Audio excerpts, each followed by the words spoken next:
Hello students, welcome to Biology World. I am Priyanka Shoran. In the previous video, we have studied that how the microorganisms are used in the production of organic acids, enzymes and bioactive molecules. And today we'll study about the sewage treatment plant. कि what sewage क्या है, sewage में हम कैसे microbes का use करते हैं और क्यों हमें सीवेज को ट्रीट करने की ज़रूरत है। तो सबसे पहले बेटा कि सीवेज क्या है। सीवेज हमारे घर से निकलने वाला वेस्ट है। हर घर से जो वेस्ट वाटर है उसको हम सीवेज कहेंगे। हर घर से जो वेस्ट वाटर निकल रहा है उसे हम क्या कहेंगे, सीवेज कहेंगे। और इस सीवेज के अंदर मेनली क्या होगा, ह्यूमन एक्सक्रीटा होगा। ह्यूमन एक्सक्रीटा जो सबसे ज़्यादा ऑर्गेनिक मैटर की फॉर्मेशन करेगा। उसके अलावा कुछ जैसे प्लास्टिक्स वगैरह होंगे, प्लास्टिक के रैपर्स वगैरह, ठीक है, या फिर कोई और भी जो भी वेस्ट मटेरियल जो होगा घर से, जो भी वेस्ट मटेरियल है घर से जो पानी में मिला दिया जाएगा, मिक्स कर दिया जाएगा, वो क्या बन जाएगा, आपका सीवेज बन जाएगा। क्या बन जाएगा, सीवेज बन जाएगा। हमें इस सीवेज की ट्रीटमेंट क्यों करनी पड़ेगी, क्या ज़रूरत है सीवेज ट्रीटमेंट प्लांट्स की। बेटा अगर ये सीवेज डायरेक्टली वाटर बॉडीज में मिक्स होता है, अगर ये जो सीवेज है वो डायरेक्टली वाटर बॉडीज में मिक्स होगा तो क्या होगा, ये जो ह्यूमन एक्सक्रीटा है जो ऑर्गेनिक है नेचर में, इसके ऊपर माइक्रोब्स, इसके ऊपर बैक्टीरिया अटैक करेंगी और वो वाटर को क्या कर देंगी, पोल्यूट कर देंगी, पानी को पोल्यूट कर देंगे, जिससे बहुत सारी डिजीज होने के चांसेस रहते हैं और वो पानी पीने लायक तो बिल्कुल भी नहीं होगा। तो एटलीस्ट उस सीवेज को वाटर बॉडीज में डिस्चार्ज करने से पहले हमें क्या करना है, उसको ट्रीट करना है सो दैट जो ऑर्गेनिक मैटर है उसको डाइजेस्ट करवाया जाए और जब वो वाटर बॉडीज में रिलीज हो, उसको छोड़ा जाए तो वो पानी को पोल्यूट ना कर सके। तो सीवेज ट्रीटमेंट जो है वैसे तो दो ही स्टेप में होती है, प्राइमरी और सेकेंडरी, लेकिन इन जो बहुत सारी फॉरेन कंट्रीज़ हैं वहाँ पर इसको टर्शरी ट्रीटमेंट भी दी जाती है और इस सीवेज के पानी को पीने लायक पानी में कन्वर्ट कर दिया जाता है। हमारे यहाँ एनसीईआरटी में भी दो ही ट्रीटमेंट दे रखा है, प्राइमरी ट्रीटमेंट और सेकेंडरी ट्रीटमेंट, लेकिन टर्शरी ट्रीटमेंट भी किया जाएगा जो थोड़ा सा हाई लेवल का होगा, जिससे क्या है हम उस पानी को पीने लायक बना सकते हैं, यूज़ करने लायक बना सकते हैं। सो फर्स्ट जो है दैट इज प्राइमरी ट्रीटमेंट। क्या है बेटा, प्राइमरी ट्रीटमेंट। प्राइमरी ट्रीटमेंट में क्या होगा कि जो पानी आया, ठीक है, जो सीवेज था उसको जैसे वो नाले ड्रेन्स लगाए जाते हैं, उन ड्रेन्स के थ्रू जो पानी है उसको इकट्ठा किया जाएगा और एक टैंक में डाल दिया जाएगा, उसको एक टैंक में ट्रांसफ़र कर दिया जाएगा और इस टैंक में लगे होंगे फिल्टर्स, जालियाँ। इस टैंक में क्या लगे होंगे, फिल्टर्स लगे होंगे, मतलब ओपन भी उसको रन करवाया जा सकता है, टैंक भी बनाए जा सकते हैं और यहाँ से जो सीवेज है उसकी मूवमेंट करवाई जाएगी।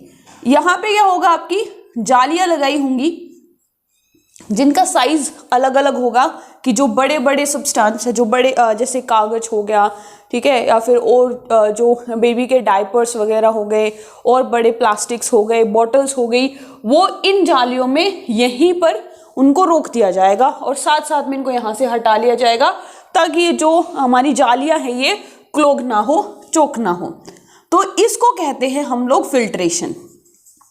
और ये जो फिल्ट्रेशन है सीक्वेंस में हो रही है कि इनके जो पोर है ना, इनका साइज वेरी कर रहा है, यहाँ से बड़े पोर्स है, फिर छोटे पोर्स है, फिर छोटे पोर्स हैं, तो इसीलिए हम बोलेंगे इसको सिक्वेंशियल फिल्ट्रेशन। क्या बोलते हैं, सिक्वेंशियल फिल्ट्रेशन, कि आपके बड़े बड़े जो बोटल्स वगैरह हो गई यहाँ पे इकट्ठे हो जाएंगे, फिर आपके और छोटे जो पॉलीथीन वगैरह हो गए यहाँ इकट्ठे हो जाएंगे और छोटे जो पार्टिकल्स होंगे आपके यहाँ पर इन जालियों में हम उनको सेपरेट कर लेंगे और जो पानी है वो आपका आगे ट्रांसफ़र कर दिया जाएगा। अब फिल्ट्रेशन करने के बाद, ठीक है, मतलब पहले पानी बह रहा था, वहाँ पे हमने जालियाँ लगा दी, ठीक है, जब हमने बहुत मोटी मोटी जालियाँ लगा दी, सीव की तरह, एक सीव ही मान लो, वहाँ से वाटर मूव करेगा और जो आपके प्लास्टिक हैं, बॉटल्स हैं या और कोई भी ऐसा बड़ा बिग साइज़ का जो वेस्ट होगा उसको वहीं पे रोक लिया जाएगा। अब हम इसे ट्रांसफर करेंगे सेडिमेंटेशन टैंक में। कहाँ पर? सेडिमेंटेशन टैंक में। और सेडिमेंटेशन टैंक में क्या होगा, जो भी ग्रिट होगा, छोटी ग्रिट मतलब मिट्टी वगैरह होगी, पेबल्स होंगे, वो यहाँ पर आके सेटल डाउन हो जाएंगे। क्या हो जाएंगे? सेटल डाउन हो जाएंगे। और इसको हम कहते हैं सेडिमेंटेशन। क्या बोलेंगे? सेडिमेंटेशन। ये पहले हमने जो बड़े बड़े कागज वगैरह थे वो हटा दिए, फिर उसको हमने एक टैंक में ट्रांसफर कर दिया। इस टैंक में उसको कुछ दिन तक के लिए ऐसा का ऐसा रख देंगे, ताकि उस पानी में जो मिट्टी है या और जो पत्थर हैं, कंकर हैं, जो इस छलनी में नहीं आए, वो धीरे धीरे सेटल डाउन हो जाएंगे और ये बन जाएगा आपका स्लज। क्या बन जाएगा? स्लज। ऊपर ये जो पानी है, ये पानी सेपरेट हो गया, मिट्टी है, जो ग्रिट वगैरह है, पेबल्स हैं, वो यहां पर सेटल डाउन हो गए और इस वाटर को हम कहेंगे बेटा प्राइमरी इफ्लुएंट। Primary effluent. समझ रहे हो क्या कह रहे हैं? कि हमने सबसे पहले जितना भी प्लास्टिक वगैरह है उन सबको हटा लिया, मोटा मोटा वेस्ट हटा लिया, उसके बाद जो मिट्टी है उस मिट्टी को हमने सेटल डाउन करवा लिया सेडिमेंटेशन में। सेडिमेंटेशन का मतलब है उसको हमने कई दिन तक ऐसे के ऐसे बिना हिलाए उस पानी को रखा, जिससे वो धीरे धीरे अपने आप ही नेचुरली वो मिट्टी है वो नीचे सतह पे, बेस पे वो आके जम गई और ऊपर जो पानी रहा उसको हमने बोला प्राइमरी इफ्लुएंट। अब हम इस प्राइमरी इफ्लुएंट को लेके जाएंगे कहाँ पर? सेकेंडरी ट्रीटमेंट के लिए।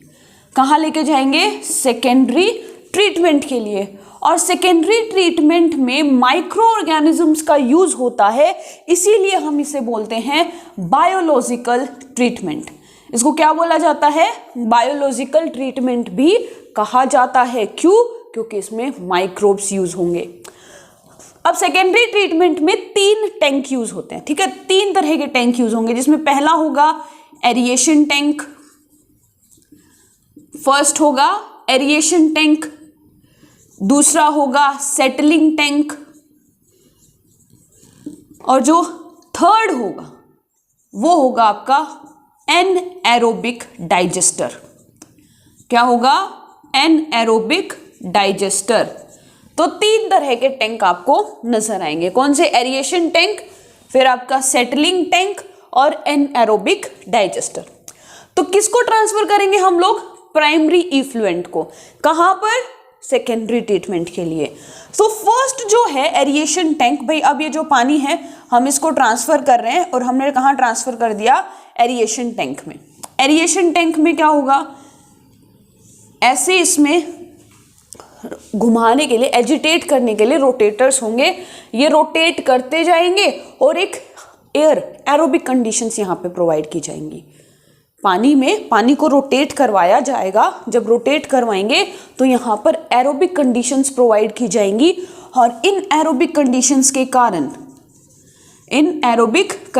के कारण धीरे धीरे बैक्टीरिया और फंजाई का ग्रुप बनना स्टार्ट हो जाएगा। मतलब फंजाई और बैक्टीरिया ग्रो करना स्टार्ट कर जाएगी। जैसे ये हो गए आपके फंजाई के जो हाइफेज हो गए, और इन हाइफेज के बीच में आपकी कहीं कहीं बैक्टीरिया फंसी हुई है, और ये जो ग्रुप ऑफ बैक्टीरिया और फंजाई कुछ टाइम के बाद, कुछ समय के बाद क्या होगी कि यहाँ पर बैक्टीरिया और फंजाई के ऐसे लार्ज ग्रुप नजर आएंगे and that is known as floc. क्या कहेंगे उसको? फ्लोक बोलेंगे। Group of fungi and bacteria. Fungi की हाइफेज होंगी, उन हाइफेज के बीच में बैक्टीरिया प्रेजेंट होगी। ये क्या करेगी? ये ग्रो करेगी, एरोबिकली ग्रो करेगी और इस पानी के अंदर, इस पानी में जो ऑर्गेनिक मैटर प्रेजेंट है उसको ब्रेक डाउन कर देगी। मतलब वो उस पे फीड करेगी। पानी के अंदर जो ऑर्गेनिक मैटर जो है उसे तोड़ना शुरू कर देगी, ब्रेक डाउन करना शुरू कर देगी, और हम कहेंगे कि ऑर्गेनिक मैटर का ऑक्सीडेशन हो रहा है। क्या हो रहा है? ऑर्गेनिक मैटर का ऑक्सीडेशन हो रहा है, ब्रेक डाउन हो रही है। तो हम उसको रोटेट कर रहे हैं तो क्या होगा? ये बैक्टीरिया और फंजाई है, ये ग्रो हो रही है। ग्रो करने के लिए इसको क्या चाहिए? पहला ऑक्सीजन चाहिए और दूसरा इसको ऑर्गेनिक मैटर चाहिए।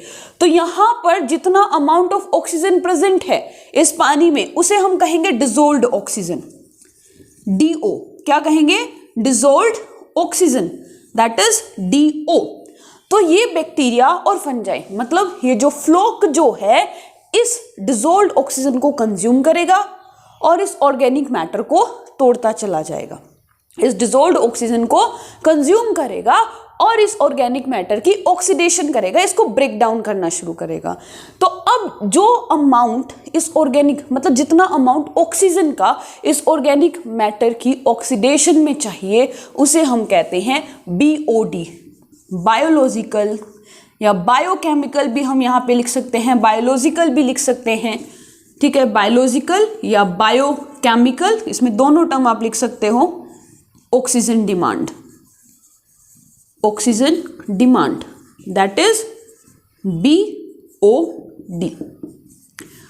जितना ज़्यादा ऑर्गेनिक मैटर होगा उतना ही बैक्टीरिया को उस ऑर्गेनिक मैटर को तोड़ने के लिए ऑक्सीजन चाहिएगी। मतलब वो बैक्टीरिया जो है वो ऑर्गेनिक मैटर पे एक्ट कर रही है, भाई उसको खा रही है, खाएगी, ठीक है, तो उसको ऑक्सीजन भी चाहिए। एरोबिक कंडीशन है तो वो उस पानी में से ऑक्सीजन भी कंज्यूम करेगी। तो जितना ज़्यादा ऑर्गेनिक मैटर होगा उतना ही ज़्यादा तुम्हारा BOD होगा। मतलब जितना ज़्यादा BOD उतना ही वाटर पोल्यूटेड, जितना ज़्यादा ऑर्गेनिक मैटर उतना ज़्यादा BOD।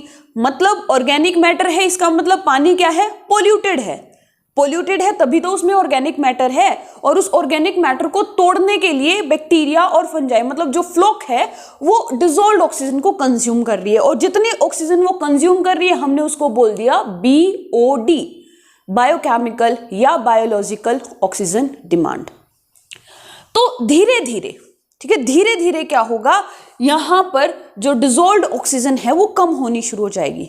कम होनी शुरू हो जाएगी मतलब कि ये जो बैक्टीरिया है इस ऑर्गेनिक मैटर को ब्रेक डाउन करना स्टार्ट करेगा। धीरे धीरे ऑर्गेनिक मैटर खत्म होता जाएगा, कम होता जाएगा। बैक्टीरिया की जो डिमांड है ऑक्सीजन के लिए वो भी कम हो जाएगी। क्यों? क्योंकि ऑर्गेनिक मैटर कम हो रहा है। अब हम टाइम आएगा कि हमें क्या करना है, इस ये जो हमारा पूरा जो वाटर है इसको हमें ट्रांसफर करना है सेटलिंग टैंक में। जो प्राइमरी इफ्लुएंट है उसे हमें ट्रांसफर करना है सेटलिंग टैंक में। लेकिन कब, पता कैसे चलेगा? तो हम यहाँ पे मेजर करते हैं DO, डिसॉल्व्ड ऑक्सीजन। शुरू में थी लेट्स सपोज 50 के बाद हुई लाइक 45 के बाद हो गई 40, 30, ऐसे करते करते एक समय आया कि हमने जब DO चेक की तो वो सेम आ रही है 2-3 दिन की। ठीक है, हमने 2-3 दिन में DO चेक की, डिसॉल्व्ड ऑक्सीजन चेक की, कोई बदलाव नहीं, कोई चेंज नहीं। इसका मतलब जितना ऑर्गेनिक मैटर उस पानी में प्रेजेंट था उसको बैक्टीरिया कंप्लीटली तोड़ चुकी है, ब्रेक डाउन कर चुकी है। अब उसके पास खाने के लिए कुछ भी नहीं है तो उसने वाटर को मतलब जो ऑक्सीजन है उसको कंज्यूम करना छोड़ दिया, BOD उसका घट गया। इसका मतलब पानी क्या है, रेडी है अपने नेक्स्ट टैंक में जाने के लिए। तो यहां से क्या कर दिया हमने, ये जो वाटर था अलोंग विद द फ्लॉक, हमने क्या कर दिया, इसको ट्रांसफर कर दिया सेटलिंग टैंक में। तो भाई यहां पर हमने ये सेटलिंग टैंक बनाया और इस सेटलिंग टैंक में हमने जो ये एरिएशन टैंक से जो वाटर था उसको यहां ट्रांसफर कर दिया।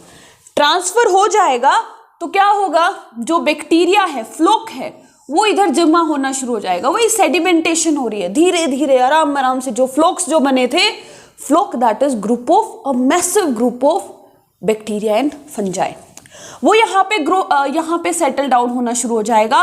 पानी तुम्हारा यहाँ रह जाएगा, इसे हम कहेंगे सेकेंडरी इफ्लुएंट। और ये जो जमा हो गया है नीचे, ये कहलाएगा तुम्हारा एक्टिवेटेड स्लज। क्या कहलाएगा? एक्टिवेटेड स्लज, जिसमें क्या है, फ्लॉक है, जिसमें क्या है, फ्लॉक है। देखो अब सेटलिंग टैंक में हो गया, ठीक है, हमने इसको भेज दिया। अब इसमें से थोड़ा सा एज ए इनोक्यूलम, जैसे दूध से हम दही बनाते हैं तो दही थोड़ा सा हम दूध में डाल देते हैं as a starter, as a inoculum. तो हम यहाँ पर भी इस एक्टिवेटेड स्लज से थोड़ा सा हम क्या लेंगे, स्लज लेंगे और उसको वापस से एरिएशन टैंक में डाल देंगे, ताकि दोबारा जब पानी आएगा, प्राइमरी इफ्लुएंट आएगा, वो उसमें बैक्टीरिया की ग्रोथ कर सके। ठीक है, उसमें बैक्टीरिया की ग्रोथ हो सके। तो धीरे धीरे क्या होगा भाई, हमारा जो एक्टिवेटेड स्लज है यहाँ पे जमा हो जाएगा। कुछ टाइम के बाद पानी ऊपर रह जाएगा, जितने भी जो माइक्रोब्स हैं वो सेटल डाउन हो जाएंगे। अब देखो यहाँ पे क्या होगा, अगर टर्शरी ट्रीटमेंट नहीं है तो सेकेंडरी इफ्लुएंट को हम वाटर बॉडीज में रिलीज कर देंगे बिना इसका फर्दर कोई ट्रीटमेंट किए। और बच गया हमारा एक्टिवेटेड स्लज, जिसमें से हल्का सा हमने कहां पर एरोबिक टैंक में हमने ट्रांसफर कर दिया था एज ए इनोकुलम। यहां से क्वेश्चन पूछा जाता है, ठीक है। वो ट्रांसफर कर दिया, ट्रांसफर करने के बाद इस एक्टिवेटेड स्लज को हम कहां डाल देंगे, हम डाल देंगे एनएरोबिक डाइजेस्टर में, जहां पर बायोगैस, जैसे बायोगैस की फॉर्मेशन होती है ना, वैसे ही बायोगैस की तरह, बायोगैस नहीं बनेगी, बायोगैस की तरह यहाँ पे एनएरोबिक डाइजेशन होगा।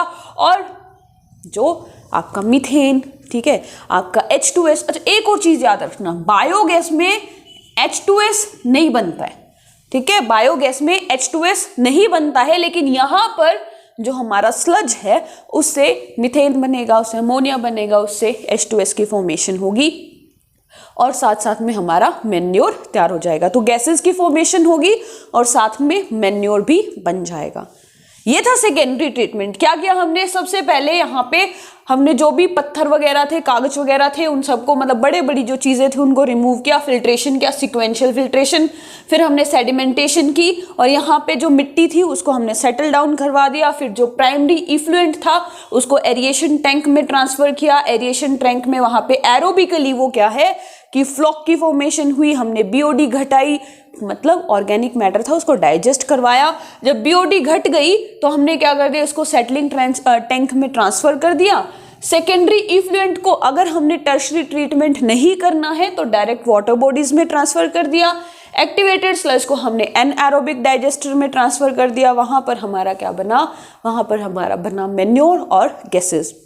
नाउ अगर टर्शरी ट्रीटमेंट करवानी है तो बेटा अगर टर्शरी ट्रीटमेंट करवानी है ना, तो यहाँ पे क्या होगा, इस सेकेंडरी इफ्लुएंट को यूवी रेस के साथ ट्रीट करवाया जाएगा और क्लोरीन के साथ ट्रीट करवाया जाएगा। यूवी रेज और क्लोरीन के साथ ट्रीट करवाया जाएगा और इसको हम कह देंगे टर्शरी ट्रीटमेंट।